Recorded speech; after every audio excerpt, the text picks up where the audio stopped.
আলাইকুম ওয়া রাহমাতুল্লাহি ওয়া বারাকাতুহু। জিরাফ ও গাধার একটি গল্প আছে। একবার একটি জিরাফ নদীতে নেমে পানি পান করছে। তা দেখে একটি গাধা সে তার পানি পান করা দেখে তারও মনে ইচ্ছা জাগলো সে পানি পান করে। তো গাধাটি জিরাফকে প্রশ্ন করল, ভাই, নদীতে পানি কেমন? জিরাফটি উত্তরে বলল, পানি খুব সামান্য, আমার হাঁটু পরিমাণ। গাধা ভাবলো, এক হাঁটু পরিমাণ পানি হলে তো নাম আসছে। জিরাফের কথা শুনে গাধা তরবর করে সে নদীর পানিতে নেমে গেল।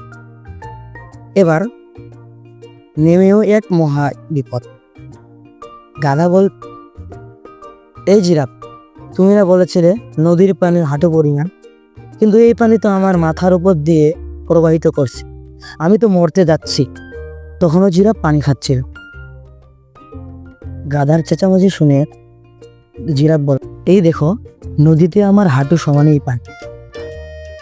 প্রিয় বন্ধুরা, এই যে জিরাফ ও গাধার এই কাহিনীতে আমাদের জীবনের বিশাল একটি শিক্ষা লুকিয়ে আছে।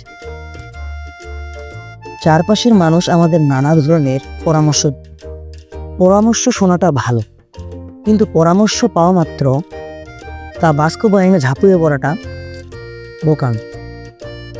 কেননা পরামর্শ কে দিচ্ছে তার জীবনের আর আপনার জীবনের মধ্যে তফাৎ কি, তার বৈপরীত্য কথায় এসব ভেবে নেওয়াও অত্যন্ত জরুরি।